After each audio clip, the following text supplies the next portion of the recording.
ஏசப்பா, நீங்கள் கிருபையாய் கொடுத்திருக்கின்ற இந்த தியான வேலைக்காக உமக்கு நாங்கள் நன்றி செலுத்துகிறோம். அப்பா, எங்களோடு கூட நீங்கள் பேசுங்க சுவாமி. உம்மை தெய்வமாக கொண்ட ஜனங்களாகிய நாங்கள் பாக்கியவான்களாக இருக்கிறோம் சுவாமி. அப்பா தகப்பனை, இப்பொழுது ராஜா நீர் தகப்பனை எங்கள் இருதயத்திலே எந்தெந்த காரியங்களை எழுத சித்தமாக இருக்கிறீரோ அவற்றை நீர் எழுதுங்க ராஜா. சித்தப்படி தகப்பனை வாழ தகப்பனை எங்களுக்கு கிருபை செய்யுங்க சுவாமி. ஆண்டவராக இயேசு கிறிஸ்துவின் நாமத்திற்கு எல்லா துதிகன மகிமையும் செலுத்துகிறோம் பிதாவே. ஆமேன். இந்த நாளிலும் இப்போ நம்ம அங்கிள் சொன்னபடி அவர் சொன்னார், கர்த்தரை தெய்வமாக கொண்ட ஜனங்கள் பாக்கியவான்கள். உண்மையிலேயே நம்மளை போல பாக்கியவான்கள் இந்த உலகத்தில் யாருமே கிடையாது. ஏன்னா இந்த தெய்வம் மாத்திரம்தான் நமக்காக தன்னுடைய சொந்த ரத்தத்தை சிந்தினார். இவர் மட்டும்தான் நமக்காக ராஜரிகத்தை விட்டுட்டு இறங்கி வந்து எப்படி ஒரு தூய்மையான ஒரு வாழ்க்கை, பரிசுத்தமான ஒரு வாழ்க்கை இந்த பூமியில் வாழ முடியும் அப்படின்னு நிரூபித்து காமிச்சு நமக்குலாம் ஒரு ரோல் மாடலாக இருந்து வாழ்ந்து காட்டிட்டு போன தேவன் இவர். அப்படியே அவர் போய் சேர்ந்துடலை. அவர் நமக்காக ஒரு தேற்றரவாளனாகிய பரிசுத்த ஆவியானவரை எப்பொழுதும் நம்மோடு கூட இருக்கும்படியாகவும் அனுப்பி வைத்த தேவனாயிருக்கிறார். இந்த தேவனை குறித்து தான் நாம் இந்த நாளிலும் தியானிக்க போகிறோம். இந்த பரிசுத்தமான தேவனை குறித்து நாம் தியானிக்க போகிறோம். அவருடைய மற்றொரு சுபாவத்தை குறித்து நாம் தியானிக்க போகிறோம். அது என்ன சுபாவம் தெரியுமா? அவருடைய கரங்கள். தேவனுடைய உள்ளங்கைகளில் நம்மளை வரைஞ்சி வச்சிருக்கிறாரு அப்படின்ட்டு இப்போ கூட வாசிச்சாங்க. அதே போல தான், அது உண்மை தானே. அவரோட உள்ளங்கையில், நம்மளோட உள்ளங்கையை பார்த்தா என்ன இருக்கும்? ரேகைகள் இருக்கும்.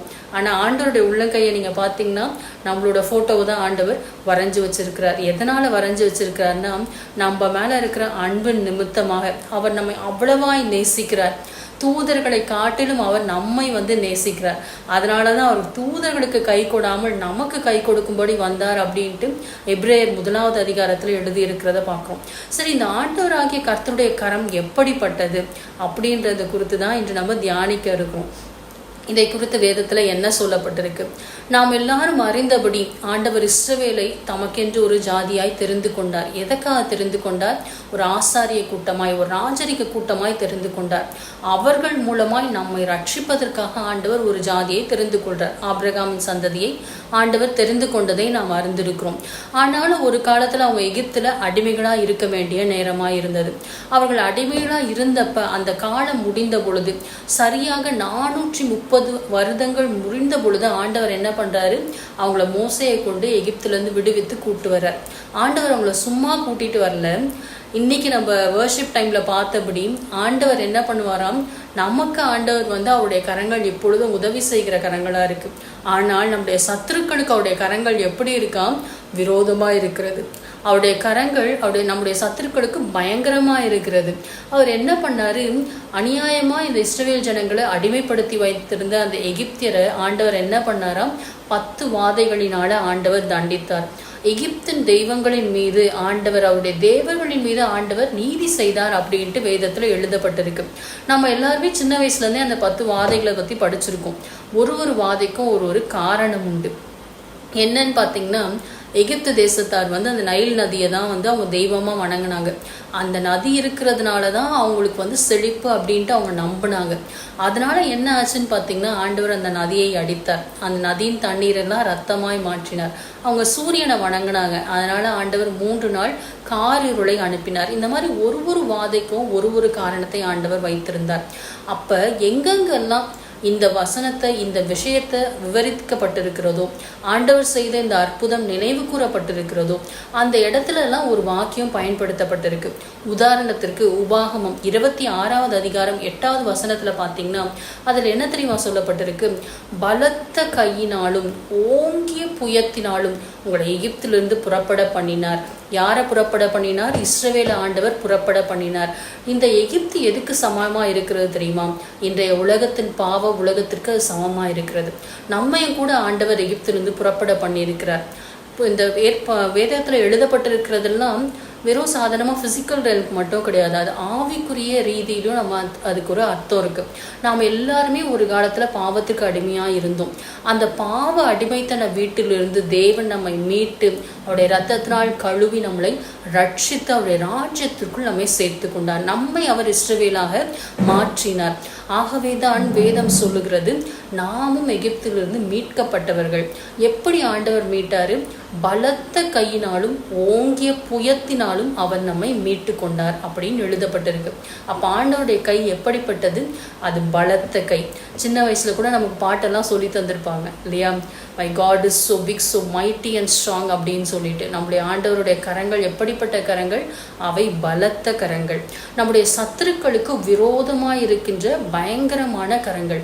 இதை எல்லா பரிசுத்தவான்களும் வேதத்தில் இதை மென்ஷன் பண்ணியிருக்காங்க. யோசுவாவை பார்த்தீங்கன்னா, யோசுவா 4வது அதிகாரம் 23வது வசனத்தில் அவரும் இதை சொல்கிறாரு. அவர் இஸ்ரவேலர் நமக்கு தெரியும், 40 வருஷம் அவங்க வனாந்திரத்தில் அவங்களோட கீழ்ப்படியாமையினால அவங்க அலைந்து திரிந்தாங்க. அவங்களால கானான் தேசத்துக்குள்ள பிரவேசிக்க முடியல. அவங்க பிள்ளைங்க தான் பிரவேசிச்சாங்க. அப்போ அவங்க பிள்ளைங்கிட்ட யோசுவா சொல்றாரு, என்ன தெரியுமா சொல்றாரு?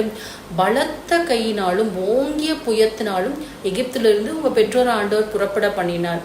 இன்றைக்கு அன்னைக்கு செய்த அற்புதத்தை ஆண்டவர் இன்னைக்கும் செய்ய போறார். 10 வாதை முடிந்ததுக்கு அப்புறம் ஆண்டவர் என்ன அற்புதத்தை இஸ்ரவேல் ஜனங்களுக்காக செஞ்சார்னு உங்களுக்கு தெரியும். சிவந்த சமுத்திரத்தை ஆண்டவர் 2ஆக பிளந்தார். யார் பிரித்தது? ஆண்டோடைய கரங்கள் பிரித்தது. ஆண்டோடைய கரங்கள் தம்முடைய ஜனங்களுக்கு ஒரு வழியை உண்டு பண்ணுவதற்காக சிவந்த சமுத்திரத்தை 2ஆக பிரித்தது. அதே போலதான் யோர்தான் நதியை யோசுவா காலத்துல ஆண்டவர் 2ஆ பிரிச்சார். கரை புரண்டு ஓடுகிற யோர்தான் நதியை ஆண்டவர் 2ஆ பிரிச்சு அதை அவர்கள் கடக்கும்படி செய்தார். இதெல்லாம் நம்ம வேதத்துல வாசித்திருக்கிற அற்புதங்கள், நன்கு கேள்விப்பட்ட அற்புதங்கள். இதையெல்லாம் யார் செய்தது? நம்முடைய தெய்வமாகிய கர்த்தருடைய கரங்கள் செய்த அற்புதங்கள். அது அவருடைய ஜனங்களுக்கு ஒரு வழியை உண்டாக்கிற்று. ஆனா எகிப்தியருக்கு அந்த வழி எப்படிப்பட்டதா இருந்தது? அது அவர்கள் அழிந்து போவதற்கான ஒரு வழியா இருந்தது. இஸ்ரவேலருக்கு தப்பி செல்வதற்கான வழி செங்கடலை ஆண்டவர் பிரித்த பொழுது. ஆனா எகிப்தியர் அது நடுவில் வந்தப்ப என்ன ஆனாங்க? பார்வோனும் அவருடைய சேனைகளும் அந்த கடலிலே மூழ்கடிக்கப்பட்டார்கள்.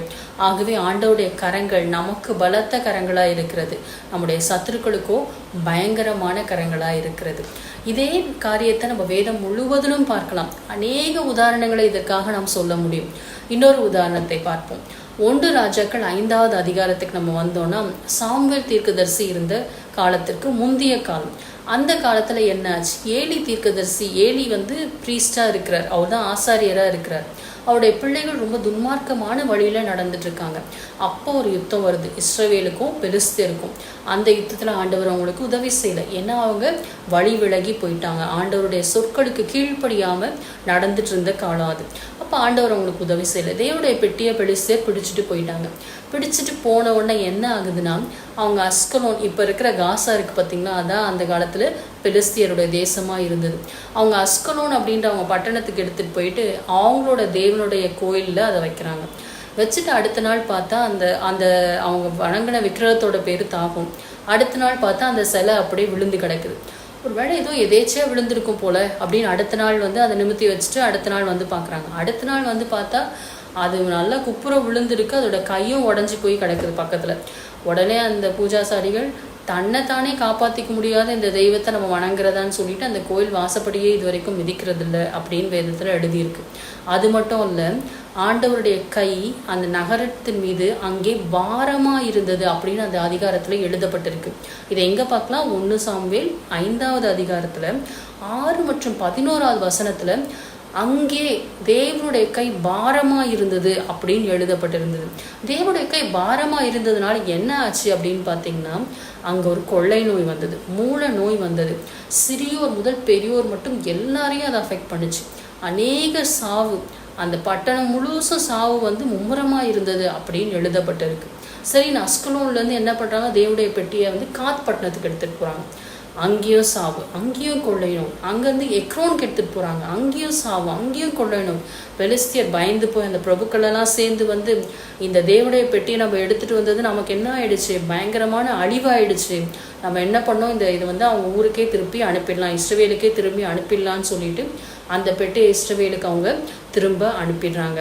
நாம் இதிலேருந்து என்ன தெரிந்து கொள்ளலாம்? தேவனுடைய கை நம்முடைய சத்துருக்களுக்கு, நம்முடைய பகைஞருக்கு, இஸ்ரவேல் ஜனங்க அப்போ கீழ்ப்படியாமையில தான் இருந்தாங்க. ஆனாலும் தேவன் என்ன பண்ணாரு? அவருடைய சத்துருக்களை சும்மா விடலை. அவருடைய கை அவர்களுக்கு விரோதமாய் பாரமாய் இருந்தது.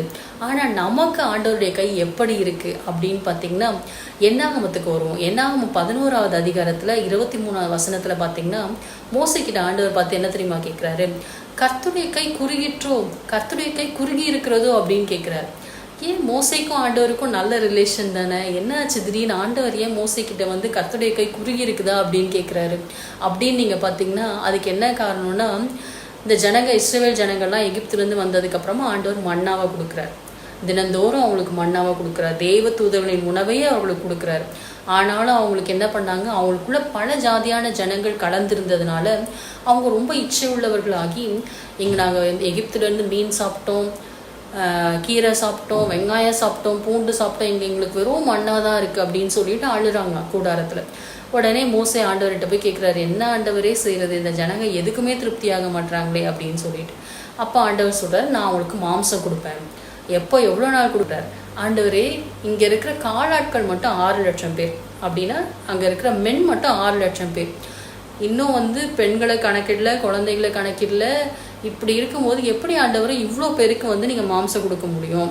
ஒருவேளை இந்த கடலில் இருக்கிற எல்லா மீனையும் நம்ம கேதர் பண்ணால் கூட பத்தாதே, இல்லை எங்ககிட்ட இருக்கிற ஆடு மாடெல்லாம் அடித்தா கூட பத்தாதே அப்படின்னு சொல்லிட்டு மோசே கேட்குறாரு. ஏன் மோசே இப்படி கேட்குறாருன்னா, ஆண்டவர் வந்து எகிப்துலேருந்து புறப்படுறதுக்கு முன்னாடி ஒரு பஸ்கா பண்டிகையை ஆசரிக்க சொன்னார். அப்போ கண்டிப்பாக எல்லாருமே வந்து ஆடு அடிச்சிருப்பாங்க. ஒரு குடும்பத்துக்கு ஒரு ஆடாக செலக்ட் பண்ணி ஆண்டவர் வந்து அடித்து அதை சாப்பிட சொல்லிட்டு வர்றாரு. ஒரு நான்வெஜ் ஃபுட்டோட தான் அவங்களை கிளப்பிட்டு வர்றாரு. அப்போ வந்து மோசே கேல்குலேஷன் தெரிஞ்சிருக்கும். ஒரு வீட்டுக்கு ஒரு ஆடு, எல்லாருக்கும் ஆட்டு மந்தை எல்லாம் வச்சுருந்தாங்க. ஆனால் இது ஒரு நாள் நான்வெஜ் ஃபுட் கிடையாது. 6 lakhsக்கும் அதிகமான ஜனங்கள். அதோட அட்லீஸ்ட் நம்ம ஒரு 3 times 4 times மல்டிப்ளை பண்ணணும். ஒரு 24 lakhs 30 lakhs வச்சுக்கோங்களேன். 30 லட்சம் பேருக்கு எப்படி வந்து நான்வெஜ் ஃபுட் கொடுக்குறது அப்படின்னு தான் மோசையோட கேள்வி. அவர் எதை மறந்துட்டாரு, ஆண்டவர் வானத்துலேருந்து மண்ணாவை டெய்லி கொடுத்துட்டு இருக்காரே, அந்த காரியத்தை அவர் மறந்துட்டார் போல. அப்போ ஆண்டவர் சொல்கிறாரு, அப்போ தான் ஆண்டவர் கேட்குறாரு, கர்த்தருடைய கை குறுகி இருக்கிறதோ, நான் என் வார்த்தையின்படி நடக்குமா நடக்காதா என்பதை இப்பொழுது காண்பாய் அப்படின்ட்டு ஆண்டவர் சொல்கிறார். அதுக்கப்புறம் ஆண்டவர் என்ன பண்ணார்னு உங்களுக்கே தெரியும். காடைகளை வருவித்து நம்ம பார்க்குறோம். கர்த்தருடைய கை எப்படிப்பட்டது பாருங்களேன். அந்த ஜனங்கள் ஆசைப்பட்டாங்க, ஆண்டவர் அவருடைய கரங்கள் அதை கொடுத்தது. ஆண்டவர் நம்மை பராமரிக்கிற தேவன், அவருடைய ஜனங்களை பராமரிக்கிற கைகள் அவருடைய கைகள் அப்படின்னு பார்க்குறோம். ஆண்டவராக இயேசு கிறிஸ்து இந்த உலகத்தில் இருந்தப்போ என்னாச்சு, வெறும் 5 அப்போ 2 மீனும் அவர் கையில் கொடுத்தாங்க. அவர் என்ன பண்ணார், கையில் வாங்கி அதை ஆசீர்வதித்து அவங்களுக்கு பிட்டு கொடுத்தார். உடனே அது எத்தனை பேருக்கு பங்கிட்டாங்க, 5000 பேருக்கு பங்கிட்டாங்க. இங்கேயும் அதே கதை தான். 5000 ஆட்கள், ஆண்கள் மட்டும் தான் 5000, கூட இருந்த பெண்கள் பிள்ளைகளை பற்றி கணக்கே கிடையாது. அவ்வளோ பெரிய போஷித்து 12 கூடை நிறைய அவர்களால் மீதம் எடுக்க முடிந்தது. ஆண்டோடைய கைகளில் நம்ம கொடுக்கும் பொழுது அவருடைய கை பெருக பண்ணுகிற கை. இன்றைக்கும் உங்களுக்கு என்ன தேவை இருந்தாலும் சரி, நீங்கள் உங்ககிட்ட இருக்கிற கொஞ்சத்துலேருந்து ஆண்டவர் கொஞ்சம் ஒரு ஆஃபரிங் அவர் கையில் கொடுத்து பாருங்களேன். ஆண்டவர் எப்படி அதை பெருக செய்கிறார் என்பதை உங்களால் இன்றும் காண முடியும். ஆண்டவருடைய கைகள் பராமரிக்கிற கைகள், போஷிக்கிற கை அது பெருக செய்கிற கை. சரி, ஆண்டவர் வந்து உணவு மட்டும்தான் நமக்கு கொடுக்க முடியுமா? அவருடைய கரங்களால் வேற என்ன செய்ய முடியும்? அவருடைய கரங்கள் எதிரிகளை வீழ்த்த முடியும் நமக்கு தெரியும். எதிரிகளை நமக்காக தண்டிக்க முடியும், நமக்காக ஒரு யுத்தம் பண்ணுகிற கைகள்னு தெரியும். வேற என்னெல்லாம் ஆண்டவருடைய கைகள் நமக்காக செய்ய முடியும் அப்படின்னு பார்த்தீங்கன்னா, ஆண்டவருடைய கை சுகமாக்குகிற கை. ஆண்டவராக இயேசு கிறிஸ்து உலகத்தில் வாழ்ந்த பொழுது குஷ்டரோகியை பார்த்த உடனே எல்லாரும் குஷ்டரோகியை பார்த்தா என்ன பண்ணுவாங்க, தீண்டத்தகாதவன்னு சொல்லிட்டு விலகி போவாங்க. ஈவன் ஆசாரியர் கூட அவங்கள தொட முடியாது.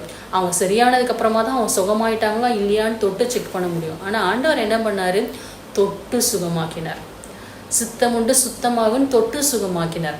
குஷ்டரோகியை மட்டுமா அவர் தொட்டார். பேதுரு மாமி ஜுரமாக கிடக்குறாங்க, குனிஞ்சு அவங்கள தொட்டு அந்த ஜுரத்தை அதட்டி அவங்கள அந்த ஜுரத்தை துரத்தி விட்டு அவங்கள எழும்பி நிற்க பண்ணினார் அப்படின்னு பார்க்குறோம். பெரும்பாடுள்ள ஸ்திரீ அவரோட வஸ்திரத்தை மட்டும் தொட்டு சுகத்தை வாங்கிட்டு அவங்க போனது நமக்கு தெரியும். ஆண்டவர் அநேக இடங்களில் தொட்டு சுகமாக்குனதை நம்ம பார்க்குறோம். இந்த சிறு பெண் மரித்த பொழுது ஆண்டவர் என்ன சொன்னார், அந்த சிறு பெண்ணை தலித்தா குமி, சிறு பெண்ணை எழுந்திருன்னு சொல்லி கைகளை பிடித்து தூக்கி விட்டார். அவருடைய கரம் சுகத்தை கொடுக்கிற கரம், அவருடைய கரம் ஜீவனை கொடுக்கிற கரம். அந்த ஊர் விதவை, அந்த விதவையினோட மகன் இறந்தப்ப அந்த பாடையை ஆண்டவர் என்ன பண்ணார், தொட்டு அந்த வாலிபனை எழுந்துருன்னு சொல்லிட்டு எழுப்பினார். நாயின் ஒரு விதவையினுடைய மகனை. ஆண்டோடைய கரங்கள் சுகத்தை கொடுக்கிற கரங்கள், ஆண்டோடைய கரங்கள் ஜீவனை கொடுக்கிற கரங்கள். இன்றைக்கும் உங்களுக்கு என்ன பலவீனம் இருந்தாலும் அவருடைய ஒரு தொடுதல் போதும் உங்களுக்கு சுகத்தை கொடுக்கறதுக்கு. இன்னொரு விசேஷம் என்ன தெரியுமா, இந்த உலகத்தில் இருக்கிற எல்லாத்தையுமே ஆண்டவர் வார்த்தையினால படைத்தார் நமக்கு தெரியும். வெளிச்சம் உண்டா கடவுது, எல்லாமே வார்த்தையினால படைத்தார். ஆனால் உங்களையும் என்னை ஆண்டவர் எப்படி படைச்சார் தெரியுமா? ஆதாம் எப்படி படைச்சார் தெரியுமா? அவருடைய கரங்களினால உருவாக்கினார். மண்ணினால மனுஷனை ஆண்டவர் உருவாக்கினார். அவருடைய கரத்தினால தொட்டு உருவாக்கி அவருடைய ஜீவ சுவாசத்தை அவர் என்ன பண்ணாரு? மனுஷனுக்குள்ள ஊதினார். அப்பதான் அவன் மனுஷன் ஆத்மாவான், ஜீவ ஆத்மாவானான் அப்படின்ட்டு வேதம் சொல்லுது. நம்ம எவ்வளவு விசேஷித்தவர்கள்ல ஆண்டவருடைய கரங்களினால நம்ம உருவாக்கப்பட்டவர்களா இருக்கிறோம்.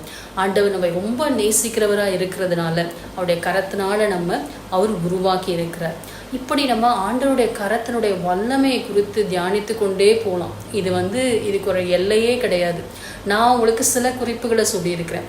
நீங்கள் வீட்டுக்கு போயிட்டு தியானித்து பாருங்களேன்.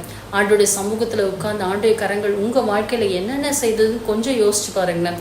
அப்போ உங்களுக்கே தெரியும் அவருடைய அந்த கரத்தினுடைய வல்லமையும் சரி, அவருடைய மகத்துவமும் சரி, அந்த கரத்துக்கு வேறு என்னென்ன குணாதிசயங்கள் இருக்குது அப்படின்றத உங்களால் ஈஸியாக புரிஞ்சிக்க முடியும். அதுக்கு நம்ம லிஸ்ட் போட்டால் அந்த லிஸ்ட் போயிட்டே இருக்கும். இதுதான் ஆண்டவருடைய கரத்தின் வல்லமை, ஆண்டவருடைய கரத்தின் பலமாக இருக்கிறது. சரி, இப்போ இந்த ஆண்டவருடைய கரத்துக்குள்ள நம்ம என்ன நம்முடைய கரம் எப்படி இருக்கு? ஆண்டவருடைய கரத்துக்குள்ள நம்ம எப்படி அடங்கியிருக்கிறது அப்படின்னு பார்த்தீங்கன்னா 1 பேதுரு 5:6 சொல்லப்பட்டிருக்கு, ஏற்ற காலத்தில் தேவன் உங்களை உயர்த்தும்படி அவருடைய பலத்த கரத்துக்குள் அடங்கிருங்கள் அப்படின்னு சொல்றது. அவருடைய கரத்துக்குள்ள நம்ம அடங்கி இருக்கணுமா? எப்படி அடங்கி இருக்கிறது? அவருக்கு கீழ்ப்படிந்திருக்கிறது. நாம முந்தி போயிட்டு ஏதாவது ஒரு செய்கையை செய்கிறத விட முதல்ல அவர் கையில் கொடுத்துட்டு நம்ம செய்யும் பொழுது அதனுடைய பலனே வேற. உதாரணத்துக்கு ஒரு எக்ஸாம் எழுத போறீங்க, ப்ரிப்பேர் பண்ணணும். நீங்கள் முதல்ல எழுந்து படிக்கிறதுக்கு பதிலாக முதல் நேரத்தை ஜபம் பண்ணி ஒரு அரை மணி நேரம் 1 மணி நேரம் ஆண்டோடைய சமூகத்தில் அமர்ந்து ஆராதிச்சுட்டு வேதத்தை வாசிச்சுட்டு ஜபம் பண்ணிட்டு அப்புறம் படிச்சு பாருங்களேன். 4 மணி நேரம் படிக்க வேண்டியதை கூட உங்களால் 1 மணி நேரத்தில் படிக்க முடியும். என் வாழ்க்கையில் ஆண்டவர் அந்த மாதிரி நிறைய செஞ்சுருக்கார். அவர் நம்முடைய நேரத்தை எல்லாம் நமக்கு பிரயோஜனப்படுத்தி கொடுக்கிற தேவன். அவர் விசேஷித்த ஞானத்தை கொடுக்கிற தேவன். அவருடைய கரத்தில் உங்கள் நேரத்தை கொடுத்து பார்த்தீங்கன்னா அந்த நேரத்தை அவர் ஆசீர்வதித்து தருவார். உங்கள் தாழ்ந்த அவர் கரத்தில் கொடுத்தீங்கன்னா அவர் ஆசீர்வதித்து தருவார். அவர் கரத்தில் நீங்கள் எதை கொடுத்தாலும் ஆண்டவர் என்ன பண்ணுவார்? ஆசீர்வதித்து தருவார். அதனால தான் ஏற்ற காலத்தில் உங்களை உயர்த்தும்படி அவருடைய பலத்த கரத்துக்குள் அடங்கியிருங்கள்னு வேதம் சொல்லுது. ஏன் அடங்கி இருக்கணும்? அதனால நமக்கு என்ன பலன் அப்படின்னு பார்த்தீங்கன்னா, இந்த பலன் எங்கே எழுதப்பட்டிருக்குன்னா ஏசாயா தீர்க்கதரிசி எழுதின புஸ்தகம் 62வது அதிகாரம் 3வது வசனத்தில் சொல்லப்பட்டிருக்கிறது, நீ கர்த்தருடைய கையில் அலங்காரமான கிரீடமும் உன் தேவனுடைய கையில் ராஜமுடியுமாயிருக்கிறாய். எவ்வளோ சூப்பர் பாருங்க. நீங்கள் ஆண்டோடைய கரத்தில் அடங்கி இருந்தீங்கன்னா ஆண்டவர் எப்படிப்பட்ட உயர்வை தருவாராம்? அலங்காரமான கிரீடம், சாதா கிரீடம் கிடையாது, அது ராஜமுடி. ஒரு ராஜா ராஜமுடியை அணிஞ்சிருந்தார்னா, அந்த ராஜ கிரீடத்தை அணிஞ்சிருந்தார்னா அதுக்கு என்ன அர்த்தம்? அவருக்கு முன்னாடி யாரை எதிர்பேசவே முடியாது. அவர் சொல்றது தான் சட்டம். அது அதிகாரத்தை குறிக்கிறது. அது ராஜாவுடைய மகிமையை குறிக்கிறது. நீங்கள் யாரோட மகிமையாக இருக்கிறீங்க? யாரோட ராஜரீகமாக நீங்கள் இருக்க போகிறீங்க? ராஜாதி ராஜாவாகிய கர்த்தருடைய ராஜரீகமாக, அவருடைய மகிமையாக உங்களையும் என்னையும் ஆண்டவர் வைக்கிறதுக்கு ஆசைப்படுறாரு. அதுக்கு நம்ம என்ன பண்ணுமோ அவருடைய பலத்த கரத்துக்குள்ளே நம்ம அடங்கியிருக்கணும். எதை செய்தாலும் ஆண்டோடைய கரத்தில் கொடுத்து நாம் செய்ய வேண்டும்.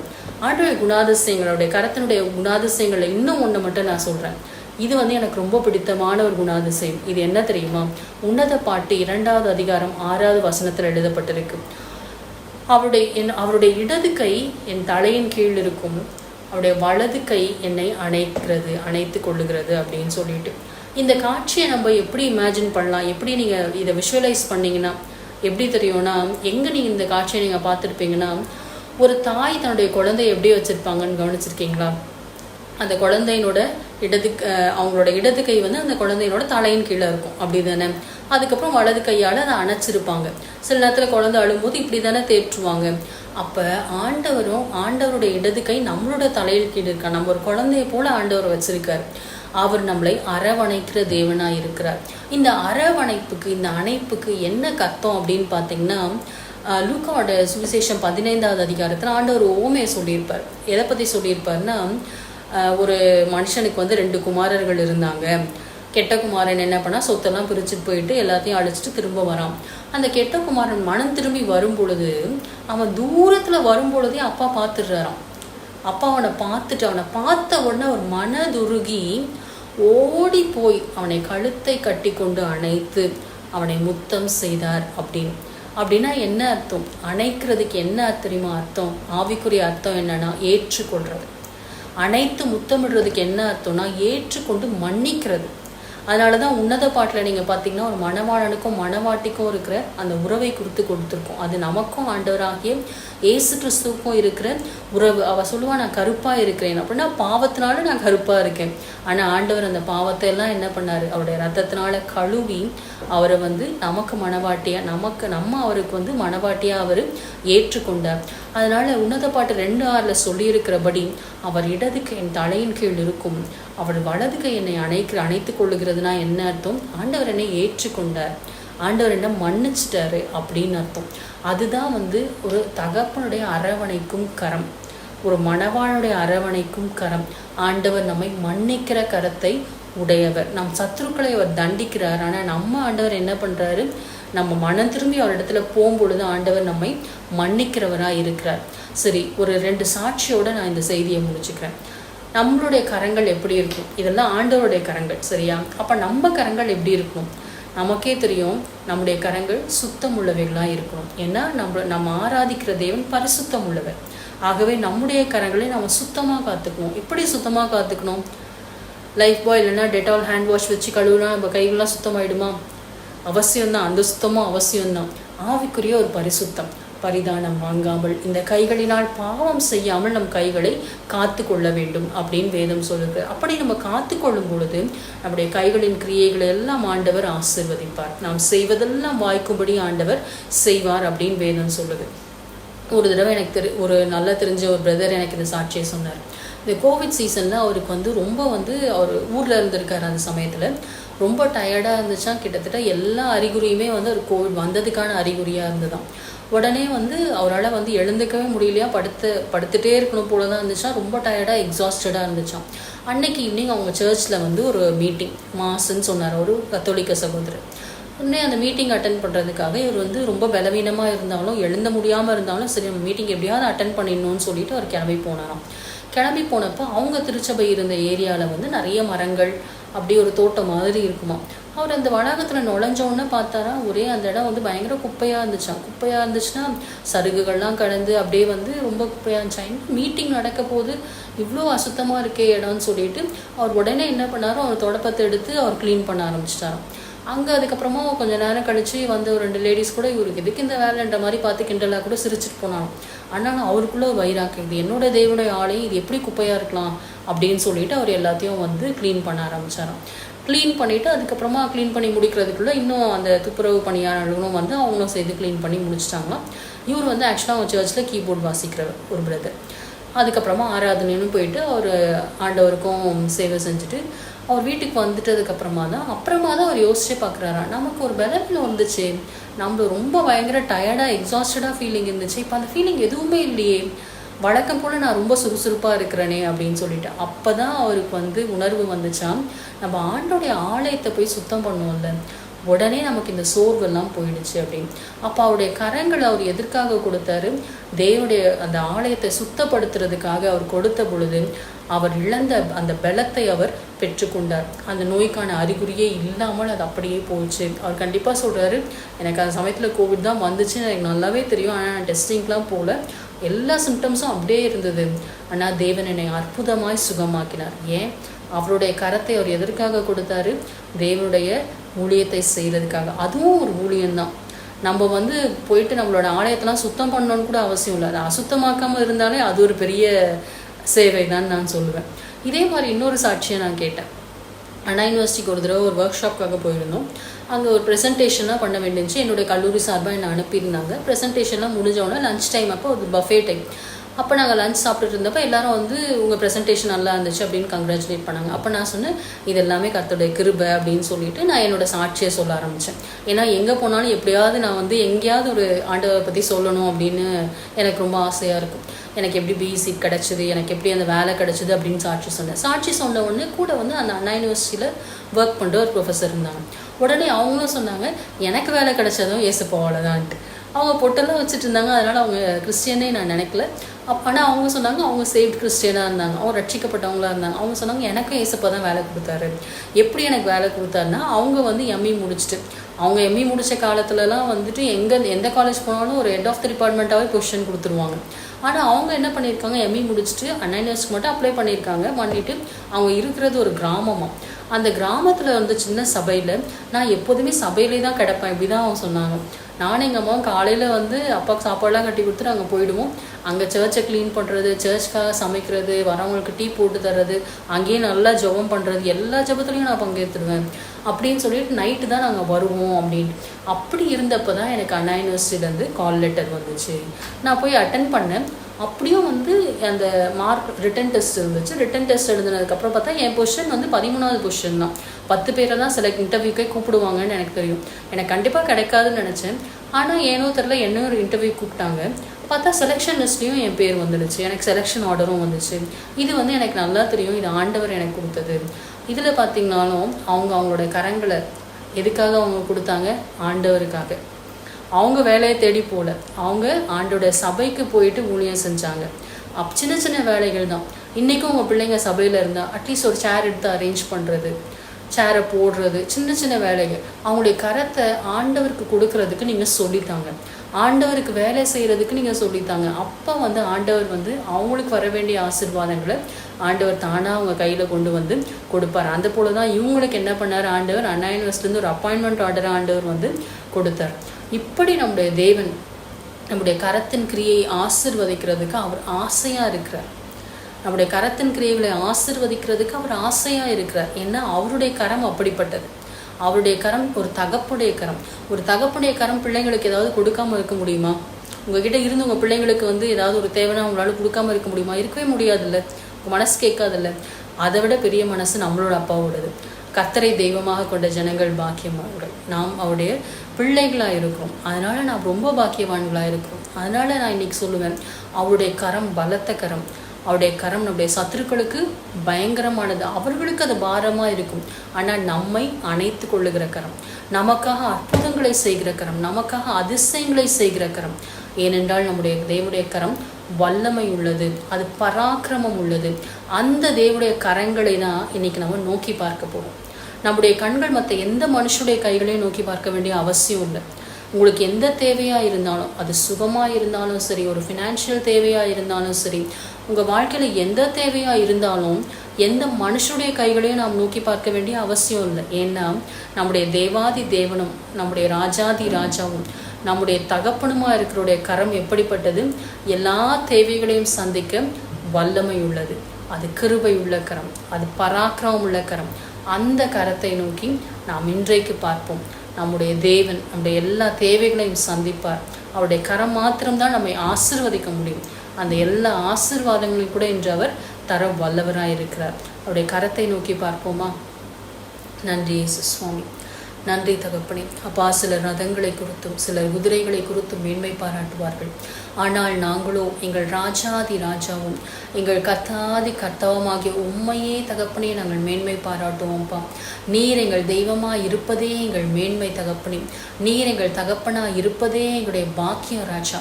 அப்பா, இந்நாள் வரைக்கும் எங்களை காத்து வந்தீரே, உமக்கு நாங்கள் நன்றி செலுத்துகிறோம். இந்நாள் வரைக்கும் தகப்பனே உடைய கரம் எங்களை கைவிடாமல் ரட்சித்ததே, உமக்கு நாங்கள் நன்றி செலுத்துகிறோம். கைவிடாமல் எங்களை நடத்தி வந்த உடைய கரத்திற்காக நாங்கள் நன்றி செலுத்துகிறோம் சுவாமி. இந்த நாளிலோ ராஜா, எங்கள் கரங்களை உம்முடைய கரங்களுக்குள் நாங்கள் ஒப்புக் கொடுக்கிறோம். எங்கள் கைகளில் இருக்கிற எல்லாவற்றையும் உடைய கரங்களில் நாங்கள் ஒப்புக் கொடுத்து விட்டோம் சுவாமி. நீங்கள் பொறுப்பெடுத்து கொள்ளுங்க ராஜா. நீர் அவற்றை ஆசீர்வதித்து தாங்க சுவாமி. அப்பா, உம்முடைய கரம் எங்களோடு கூட இருக்கிறபடியினால் நாங்கள் நன்றி செலுத்துகிறோம் ராஜா. எங்களுக்காக எங்கள் சத்துருக்களோடு யுத்தம் பண்ணுகிற உடைய கரத்திற்காக நன்றி ராஜா.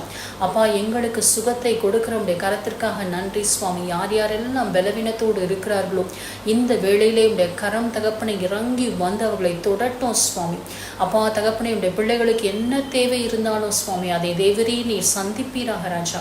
அப்பா தகப்பனை எஸ்ராவின் மீதும் நெகேவியாவின் மீதும் தகப்பனை உம்முடைய தயவுள்ள கரம் இருந்தபடியினால் ராஜா, அவர்கள் ராஜாவின் இடத்தில், அந்நிய ராஜாவின் இடத்தில் அவர்கள் அடிமையாக இருந்த அந்த ராஜாவிடத்தில் கேட்ட எல்லாவற்றையும் அந்த ராஜாக்கள் அவர்களுக்கு கொடுத்தார்களே சுவாமி. இப்பொழுதும் ராஜா தகப்பனை அந்த உடைய தயவுள்ள கரம் உடைய பிள்ளைகள் ஒவ்வொருவர் மீதும் வந்து அமரட்டும் சுவாமி. ஒவ்வொருவர் மீதும் வந்து அமரட்டும் ராஜா. ராஜாக்களின் கண்களிலும் அவளுக்கு தயை கிடைக்கும்படி செய்யட்டும் சுவாமி. சர்வ வல்லவரே, உம்முடைய இந்த பலத்த கரத்திற்காக நாங்கள் நன்றி செலுத்துகிறோம் சுவாமி. உம்முடைய கரம் எங்கள் மீது தங்கி இருக்கட்டும், எங்கள் குடும்பங்களின் மீது தங்கி இருக்கட்டும், எங்கள் சபைகளின் மீது தங்கி இருக்கட்டும். எங்கள் தேசத்தின் மீது உடைய தயவுள்ள கரம் இறங்கி வரட்டும் சுவாமி. எங்கள் தேசத்தின் மீது இறங்கி வரட்டும் ராஜா. எங்கள் தேசத்திற்கு தயை செய்யும்படியாய் தகப்பனே உடைய கரம் இறங்கி வரட்டும் சுவாமி. நன்றி அப்பா, நன்றி ராஜா. தேவரே தகப்பனை தொடர்ந்து ராஜா ஒவ்வொருவரையும் தகப்பனை நீர் ஆசீர்வதிங்க சுவாமி. ஒவ்வொருவருக்கும் பரிபூர்ண சுகத்தையும் பலத்தையும் தாங்க ராஜா. தேவைகளை எல்லாம் சந்தியும் சுவாமி. ஆண்டவராக இயேசு கிறிஸ்துவின் நாமத்திற்கே எல்லா துதிகன மகிமையும் செலுத்துகிறோம் பிதாவே. ஆமென்.